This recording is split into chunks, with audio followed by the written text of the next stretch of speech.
لا إله إلا الله محمد رسول الله أنت الغفور يا الله أنت الغفار يا الله لا إله إلا الله محمد رسول الله. نحمده ونصلي على رسوله الكريم أما بعد فأعوذ بالله من الشيطان الرجيم بسم الله الرحمن الرحيم رب اشرح لي صدري ويسر لي أمري واحلل عقدة من لساني يفقهوا قولي. انفروا خفافا وثقالا، نکلو ہلکے ہو یا بوجھل، وجاہدوا باموالکم وانفسکم، اور جہاد کرو اپنے مالوں کے ساتھ اور اپنی جانوں کے ساتھ، فی سبیل اللہ، اللہ کے راستے میں، ذالکم خیر لکم، یہ بات تمہارے حق میں زیادہ بہتر ہے، ان کنتم تعلمون، اگر تم جانتے ہو، اگر تمہیں کچھ معلوم ہے. یعنی کسی بھی قسم کی بات کو، کسی بھی قسم کی رکاوٹ کو راستے میں نہ آنے دو، نکلو، خواہ انفرادی طور پر یا اجتماعی طور پر، خوشی سے یا ناخوشی سے، غریب ہو یا امیر ہو، جوان ہو یا بوڑھے ہو، پیدل ہو یا سوار ہو، عیالدار ہو یا اکیلے ہو، آگے جانے والوں میں سے ہو یا پیچھے رہنے والوں میں سے ہو، کوچ کرو، نکلو. نقل و حرکت تم پہ بھاری ہے یا ہلکی ہے، بوجھل دل سے ہو یا ہلکے دل سے، ساز و سامان ہے یا نہیں ہے، جس حال میں بھی ہو، نکلو. خفاف خفیف کی جمع ہے، ثقال ثقیل کی جمع ہے. خفیف وہ شخص جو ہلکا ہو، یعنی اس کے پاس سر و سامان نہ ہو، اور ثقیل جس کا حال اس کے برعکس ہو، وہ اسلحے کی کثرت کی وجہ سے لدا ہوا ہو، بوجھل ہو چکا ہو. اور دوسرا معنی خفاف کا یعنی جس کا دل ہلکا ہو، لائٹ، اور دوسرا ثقال جس کا دل بوجھل ہو گیا ہو، اس کو پریشانی لاحق ہو رہی ہو. یعنی کسی بھی حال میں ہو، نکلو. وجاہدوا باموالکم وانفسکم، اب تو مال اور جانیں دونوں چاہیے، صرف مال سے کام نہیں چلے گا.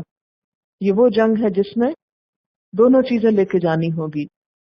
فی سبیل اللہ، اللہ کے راستے میں.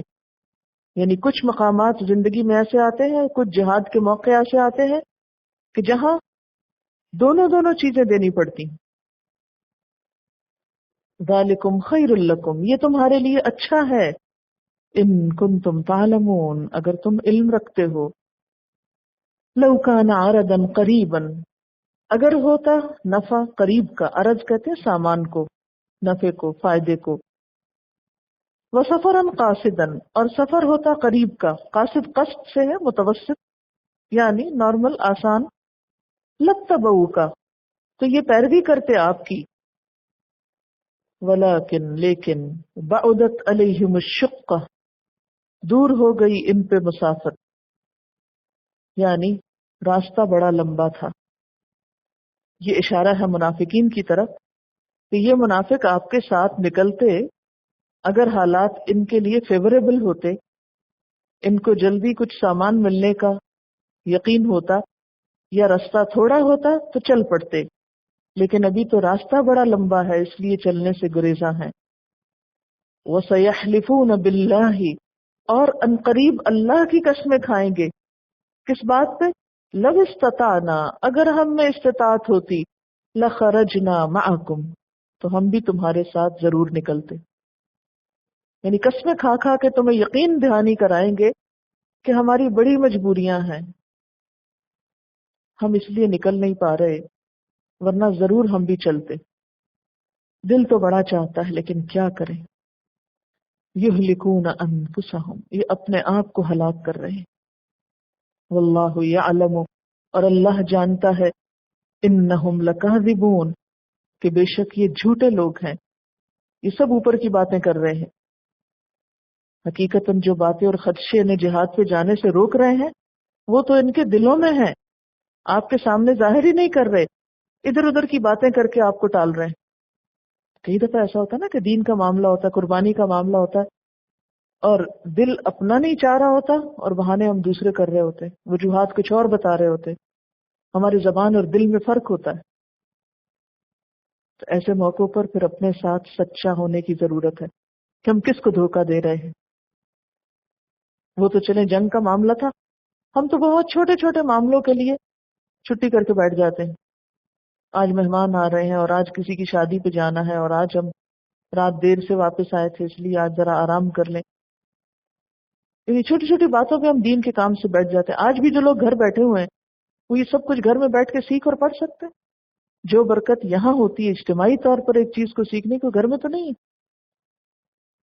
تو ہم سب کو کسی بھی طرح کے جہاد میں جب ہم ہیں تو اپنے رویے پہ غور کرنے کی ضرورت ہے کہ کہیں جھوٹے بہانے اور چھوٹی چھوٹی باتوں کو مجبوریاں بنا کے ہم اس راستے سے پیچھے تو نہیں رہ رہے. کیونکہ بعض اوقات ہماری استطاعت میں ہوتا ہے لیکن ہم ہمت نہیں کرتے، رسک نہیں لیتے، آگے نہیں بڑھتے، تکلیف میں خود کو نہیں ڈالنا چاہتے، خود کو بچا بچا کے رکھتے ہیں. عفا اللہ عنک، اللہ آپ کو معاف کر دے. لما اذنت لہم، آپ نے ان کو اجازت کیوں دی؟ خطاب ہے حضور صلی اللہ علیہ وسلم سے، بہت محبت کے ساتھ آپ کو ایک طرح سے تاکید کی جا رہی ہے کہ آپ نے اجازت دینے میں جلدی کیوں کی.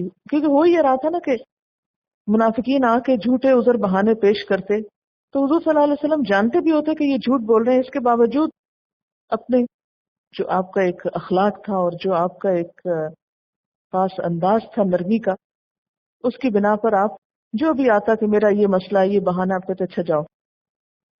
اللہ تعالیٰ فرماتے ہیں کہ آپ نے ان کو کیوں اجازت دی؟ ان کو چھٹی نہیں ملنی چاہیے تھی. کیونکہ سورۃ نور میں بھی آتا ہے کہ جب کسی اجتماعی کام میں لوگ ہوں تو ان میں سے جس کو چاہیں آپ چھٹی دیں، جس کو چاہیں نہ دیں. یہاں تو بالکل نہ دیں. آج تو کسی کی بھی چھٹی نہیں، چھٹی بند ہے سب کی. عفا اللہ عنک لما اذنت لہم حتی یتبین لک، یہاں تک کہ ظاہر ہو جاتا آپ پر الذین صدقوا، ان لوگوں کا حال جنہوں نے سچ کہا، وتعلم الکاذبین، اور آپ جھوٹوں کو بھی جان لیتے. یعنی آج تو ان کے نفاق کے کھل جانے کا موقع تھا، ان کی وفاداریوں کی حقیقت معلوم ہونے کا وقت تھا. اس میں اللہ تعالیٰ کا ایک پیار کا انداز بھی ہے اور ایک چیز پر روکا بھی جا رہا ہے. لا یستأذنک الذین یؤمنون باللہ والیوم الآخر، آپ سے بالکل اجازت نہیں مانگیں گے وہ لوگ جو اللہ پر اور آخرت پر ایمان رکھتے ہیں. وہ ایسے موقعوں پر بھاگنا نہیں چاہتے، وہ تو ایسے دنوں کے انتظار میں رہتے ہیں کہ کب ان کو موقع ملے اور وہ اپنی جان اور مال اللہ کے حضور پیش کریں. ان یجاہدوا باموالہم وانفسہم، کہ یہ مخلص ایماندار اپنے مالوں اور جانوں کے ساتھ جہاد کر سکیں. واللہ علیم بالمتقین، اور اللہ جاننے والا ہے متقیوں کو. جہاد کا اعلان ہوتے ہی 4 قسم کے گروہ بن گئے. نمبر 1 وہ مسلمان جو بغیر کسی تعامل کے تیار ہو گئے. نمبر 2 جو شروع میں ذرا ڈولے لیکن فوراً جلدی ہی اپنے تردد سے باہر آ گئے. نمبر 3 جو کسی بیماری یا سواری کے نہ ہونے کی وجہ سے جنگ میں شریک نہ ہو سکے، اللہ تعالیٰ نے ان کو خود ہی اجازت دی تھی. اور نمبر 4 وہ جو محض کاہلی کی وجہ سے شریک نہ ہوئے، اور جب واپس آئے آپ صلی اللہ علیہ وسلم تو انہوں نے اعتراف گناہ کر لیا اور اپنے آپ کو توبہ اور سزا کے لیے پیش کر دیا. اس کے علاوہ باقی سب منافقین تھے. ٹھیک ہے، کیونکہ مخلص اہل ایمان کے بھی 4 گروہ تھے. پہلے کون؟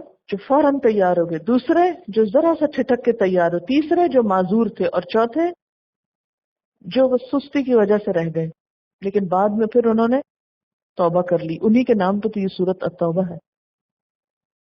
توبہ اللہ تعالیٰ کو کتنی پسند ہے. انما یستأذنک الذین، بے شک آپ سے اجازت مانگتے ہیں وہ لوگ لا یؤمنون باللہ والیوم الآخر، جو اللہ اور یوم آخرت پر ایمان ہی نہیں رکھتے، یعنی منافق ہیں. وارتابت قلوبہم، اور ان کے دل شک میں پڑے ہوئے ہیں. مومن کی ڈیفینیشن کیا ہے؟ سورۃ الحجرات کی آیت نمبر 15 میں آتا ہے کہ انما المؤمنون الذین آمنوا باللہ ورسولہ ثم لم یرتابوا. مومن تو وہ لوگ ہوتے ہیں جو اللہ اور اس کے رسول پر ایمان لاتے اور شک نہیں کرتے. وجاہدوا باموالہم وانفسہم اولئک هم الصادقون، اور وہ اپنے مالوں اور جانوں سے جہاد کرتے ہیں، یہی سچے لوگ ہیں، انہی کا ایمان سچا ہے. اور جن کے دلوں میں شک ہو اللہ کے حکم پر، اس کی باتوں پر تو پھر وہ ایمان نہیں منافقت ہے. فہم فی ریبہم یترددون، تو وہ اپنے شک میں متردد ہیں، آتے جاتے ہیں. تردد کس کو کہتے ہیں؟ یعنی کبھی ادھر کو ہوتے ہیں کبھی ادھر کو ہوتے ہیں، کچھ ڈیسیژن نہیں لے پا رہے، کنفیوزڈ ہیں. پھر اللہ تعالیٰ فرماتے ہیں وَلَوْ أَرَادُوا الْخُرُوجَ، اگر ان کا نکلنے کا ارادہ ہوتا، لَأَعَدُّوا لَهُ عُدَّةً، تو اس کے لیے تیاری کرتے نظر آتے. جس نے جانا ہوتا ہے وہ تو پہلے سے تیاری شروع کر دیتا ہے. وَلَكِنْ كَرِهَ اللَّهُ انبِعَاثَهُمْ، لیکن اللہ نے ان کا نکلنا ہی اٹھنا ہی ناپسند کیا. فَثَبَّطَهُمْ، پھر ان کو روک دیا. وَقِيلَ اقْعُدُوا مَعَ الْقَاعِدِينَ، اور کہا گیا بیٹھے رہو بیٹھنے والوں کے ساتھ. چونکہ ان منافقوں نے نکلنا نہ چاہا تو اللہ نے بھی ان سے نکلنے کی توفیق چھین لی. وَثَبَّطَهُمْ، تثبیت کہتے ہیں آدمی کو اس کام سے منع کرنا جس کا وہ ارادہ رکھتا ہو. چونکہ ان کا پکا ارادہ نہیں تھا، اللہ نے بھی ان کو روک دیا. اللہ نے ان کے لیے پیچھے رہنا ہی پسندیدہ بنا دیا، اور وہ مسلمانوں کے ساتھ نکلنے کی ان کی توفیق ہی نہ ہوئی. اس لیے اللہ تعالیٰ نے کہا بیٹھے رہو. اور یہ بیٹھے رہو خوشی سے نہیں کہا، ناراضگی سے کہا. قیل اقعدوا مع القاعدین، بیٹھے رہو بیٹھنے والوں کے ساتھ. جو سستی تم نے دکھائی ہے ہمیں تمہاری ضرورت نہیں. اور پھر اللہ تعالیٰ فرماتے ہیں لو خرجوا فیکم، اچھا ہوا نہیں نکلے، اگر وہ نکلتے تمہارے اندر ما زادوکم الا خبالا، تو فساد میں اضافہ کرتے تم نے. ولا اودعوا خلالکم، اور تمہارے درمیان فتنہ پردازی کے لیے دوڑ دھوپ کرتے. یبغونکم الفتنہ، تلاش کرتے تم میں فتنہ. وفیکم سماعون لہم، اور تمہارے اندر ابھی ایسے لوگ ہیں جو ان کی باتیں سنتے ہیں. واللہ علیم بالظالمین، اور اللہ ظالموں کو خوب جانتا ہے. خبال کہتے ہیں ایسی خرابی جس سے کسی جاندار میں اضطراب، بے چینی پیدا ہو. مثلا جنون جو عقل پہ اثر انداز ہو، یعنی دماغ پھر جائے، جس سے کہتے ہیں نا سر پھر گیا. تو خبال اس خرابی کو کہتے ہیں جس سے کسی کا سر پھر جائے یا جس سے کسی کی مت ماری جائے. اور اودعو کا لفظ جو ہے، اودع کا مطلب ہوتا ہے رکھنا، اور بطور استعارہ دوڑانے کو کہتے ہیں، یعنی دوڑ دھوپ کرتے. ایدا سواری کو تیز کرنے کو کہتے ہیں. مطلب یہ ہے کہ چغل خوری وغیرہ کے لیے، فساد کے لیے خوب ادھر ادھر بھاگے دوڑے پھرتے تاکہ تمہارے اندر فتنے برپا کریں. ایمان جو کمزور تھا.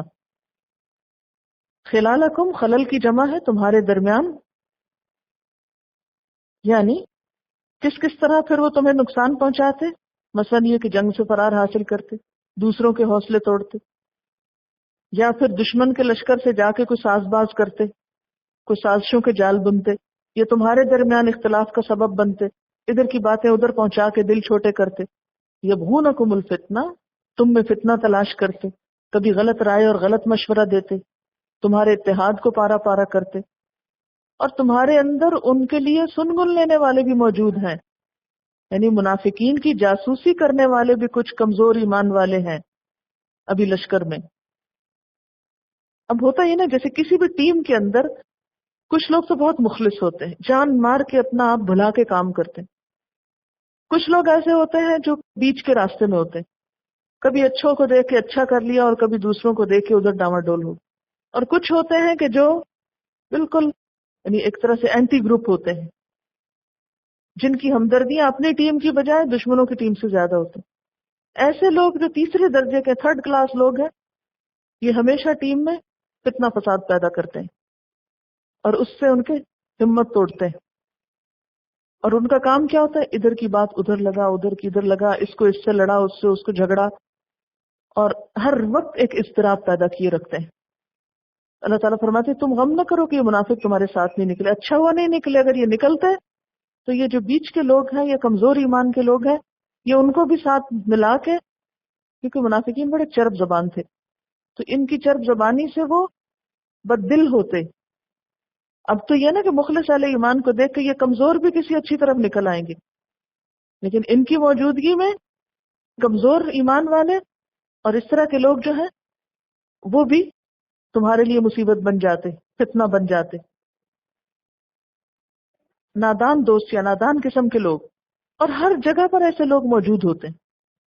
یعنی یاد رکھیے کہ زندگی میں جہاں کہیں آپ کو لوگوں کے ساتھ مل کر کام کرنے کا موقع ملے گا، یہ سارے ہی گروہ آپ کو ملیں گے، کیونکہ سب فطرتیں ایک جیسی نہیں ہوتی، سب کے اندر ایک جیسی عادتیں اثر نہیں کرتی. لسننگ کی جو مختلف سٹیجز ہیں وہ کس پہ ڈیپینڈ کرتا ہے کہ آپ سنتے کتنا ہے. آیات تو سب کے لیے پڑھی جا رہی تھی، لیکن کچھ لوگوں کے تو دل کے اندر جا اتری اور انہوں نے اپنے آپ کو مکمل تبدیل کر لیا. اور کچھ جو آدھے آدھے سننے والے تھے انہوں نے کچھ سنا اور کچھ نہیں، اور کچھ ایسے تھے جنہوں نے بس بہت ہی تھوڑا سنا. اب ایسے لوگوں کے اندر تو ایمان نہیں اترا ہوتا پوری طرح، لہذا وہ اس کی سنتے ہیں تو ادھر ڈھل جاتے ہیں، اس کی سنتے ہیں تو ادھر ڈھل جاتے ہیں. جس نے خود اپنی عقل استعمال کی ہو اور اپنی سوچ سے دین کے اندر آیا ہو، پھر اس کو کوئی ادھر ادھر نہیں کر سکتا، چاہے وہ لاکھ پروپیگنڈے سنے.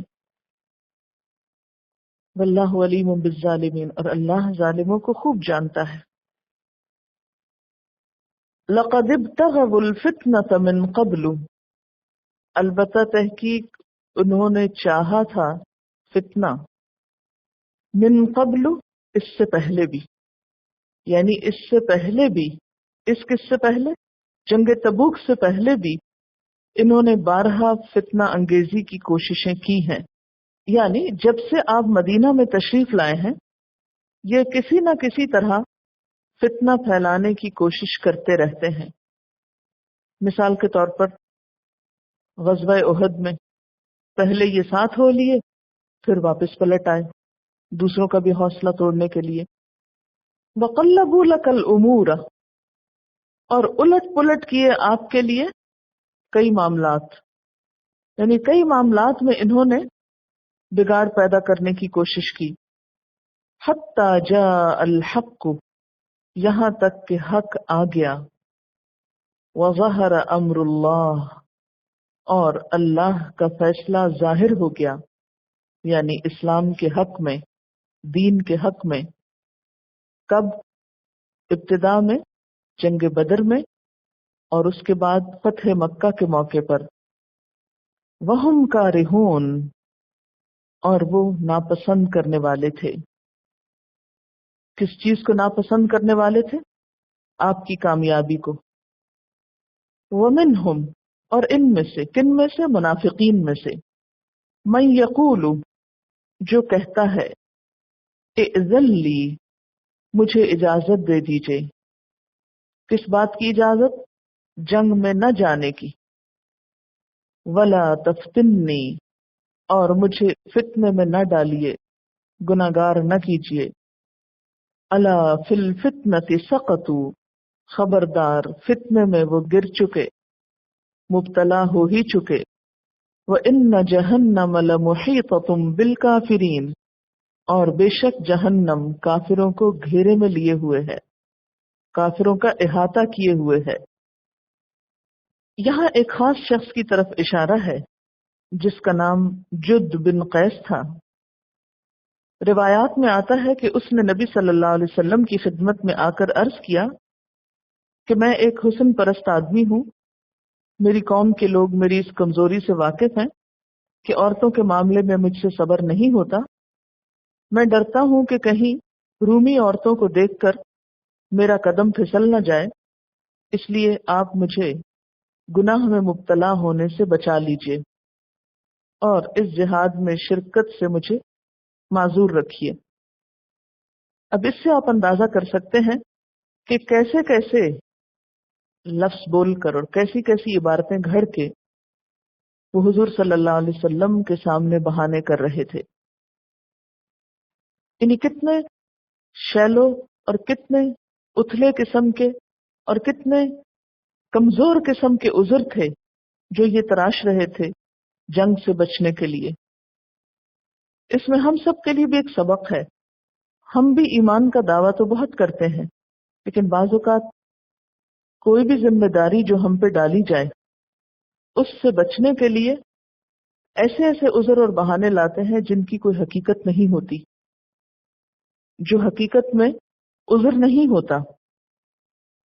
کبھی بھی دین کے کسی کام سے پیچھے رہتے ہوئے اللہ کے کسی حکم سے انکار کرتے ہوئے ہم سب کو سوچنا چاہیے کہ جو تعویل اس وقت میں کر رہا ہوں، جو بہانہ اس وقت میں کر رہا ہوں، جو عذر پیش کر رہا ہوں، کیا واقعی اللہ تعالیٰ اس کو قبول کر لیں گے؟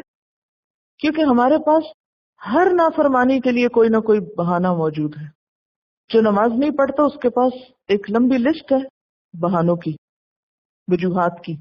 جو پردہ نہیں کرتا اس کے پاس بھی ایک عذر اور دلیل موجود ہے کہ میں کیوں نہیں اللہ کا حکم مان رہا.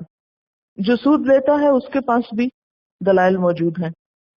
حتیٰ کہ قاتل کے پاس، چور کے پاس، ڈاکو کے پاس، رشوت خور کے پاس، جھوٹ بولنے والے کے پاس، غیبت اور چغلی کرنے والے کے پاس، دوسروں پہ جھوٹی الزام تراشی کرنے والے کے پاس، سب کے پاس، ہر غلط کار انسان کے پاس ایسے الفاظ موجود ہوتے ہیں جس سے وہ دوسروں کو دھوکہ دے سکتا ہے، دوسرے انسانوں کے سامنے سچا ہو سکتا ہے. اور ایسی تعویلیں، ایسی سوچیں اور ایسے خیالات ہوتے ہیں جس سے وہ اپنے آپ کو بھی وقتی طور پر مطمئن کر سکتا ہے. لیکن ہمیشہ یہ سوچنا چاہیے کہ کیا ہماری ان تعویلوں سے، ان بہانوں سے اللہ تعالی راضی ہو جائے گا اس غلط کام پر جو ہم کر رہے ہیں، یا اس فرض کی کوتاہی سے جس سے ہم بھاگ رہے ہیں؟ کیونکہ کسی انسان کے سامنے تو جواب دہی نہیں، یہ معاملہ تو اللہ تعالیٰ کے ساتھ ہے، اور جب تک وہ راضی نہ ہو جائے اس وقت تک کوئی بہانہ بھی فائدہ مند نہیں. کبھی بھی دین کی کوئی بات آپ کو بھاری لگ رہی ہو، نہ دل چاہ رہا ہو عمل کرنے پر، اور اس وقت آپ کچھ ادھر ادھر کی سوچیں، تو ضرور اپنے آپ سے پوچھیں کہ کیا میرا یہ عذر اور بہانہ اللہ کے ہاں قابل قبول ہے؟ کیونکہ کسی بھی بات کا گرامیٹیکلی درست ہونا، قواعد زبان کے اعتبار سے صحیح ہونا، درست سینٹینسز کا ہونا، اس بات کا کافی ثبوت نہیں کہ معنی کے اعتبار سے بھی وہ بات جو ہے وہ بالکل درست ہے.